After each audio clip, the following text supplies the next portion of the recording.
Welcome back. You're watching Prime Time. Now, tensions are rising in East Asia as Japan and China clash over Taiwan. Japan's new Prime Minister, Sanae Takaichi, has suggested her country could get involved militarily if China tried to invade the island. And Beijing isn't holding back either, giving sharp warnings, sending Coast Guard ships near the disputed islands and urging its citizens to avoid Japan.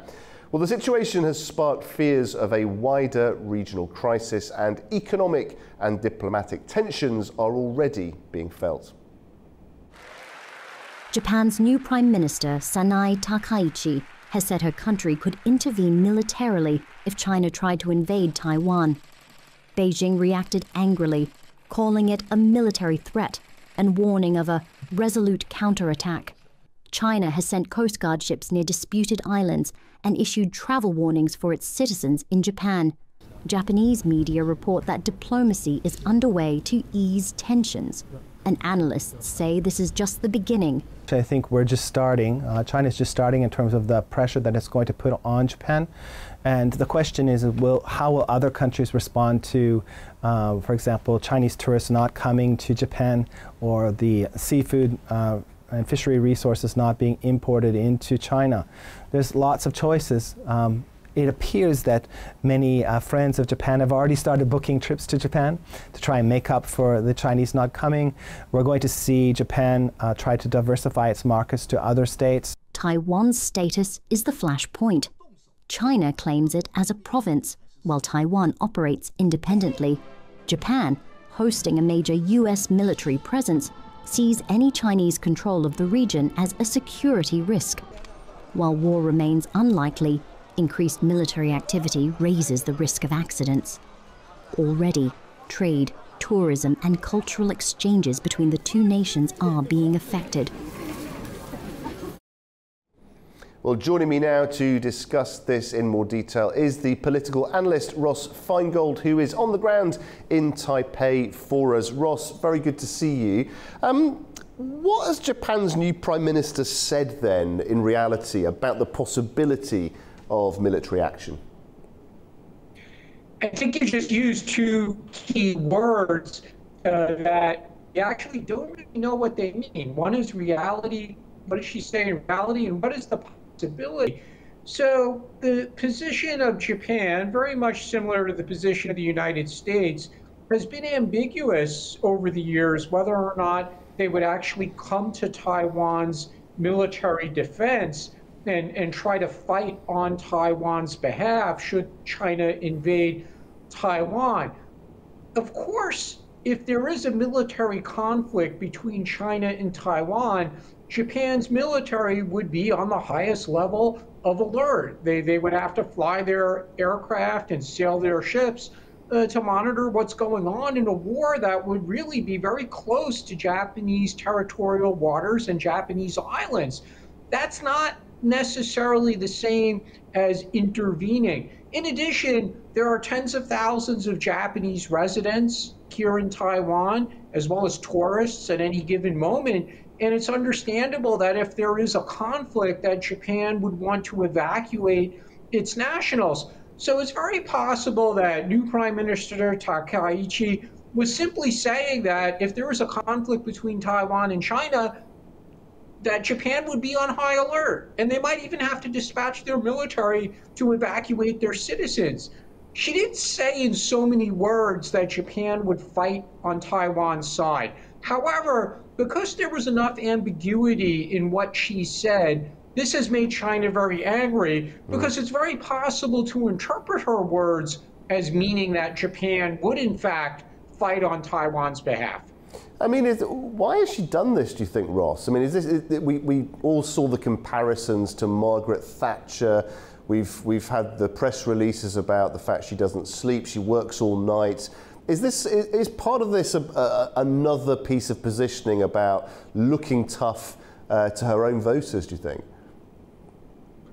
Not necessarily, and the reason why I say that is she has been involved in politics literally for decades. She's been what we would call a backbencher in the Japanese lower house. She's been a cabinet minister. She's returned to being a backbencher after being a cabinet minister, and then she's become prime minister. But in all these years, while she's been in political life in Japan, prior to actually becoming the prime minister, she's been very clear in her criticisms of China, as China's military and economic strength has dramatically grown over the past 25 years. And she's been very outspoken in her support for Taiwan, in her support for closer relations between Japan and Taiwan. She visited Taiwan earlier this year while she was still a backbencher. In 2021, when she was running for the presidency of the Liberal Democratic Party, in essence trying to become prime minister when the previous prime minister had resigned at the time, she actually had a teleconference during the leadership campaign with Taiwan's president at the time, which was really a way of her saying that should she have won that election and become Japan's prime minister at the time, she was going to maintain a close relationship with Taiwan. So it's not necessarily that she's trying to appeal to voters as much as she's being consistent with her past positions in political life. So so to answer the question, why did she feel compelled to say something now so early into her tenure? It's very possible that she simply felt the need to be consistent with her public positions on a very important foreign policy issue, and she didn't want to be accused of not saying anything about this, or being accused of hiding or giving up what had long been one of her core political positions. Yeah, it's very interesting. And you mentioned there, obviously, that this has angered Beijing. What has been the latest reaction? And also, Ross, just as you're there on the ground, be interested to get your sense of the feeling around Taipei in particular. China's reaction has been a series of very angry statements from spokespersons from their different government agencies that are involved in these issues. That's the Foreign Ministry. They have an agency that deals directly with Taiwan issues, and of course their Defense Ministry as well. They've called on their citizens not to visit Japan for tourism or for studies, and they've also now, it appears, temporarily banned the importation of seafood products from Japan. So all of those measures are certainly heightening the tensions. It's also having a very direct effect on stakeholders in the economy in Japan who are involved in the affected industries.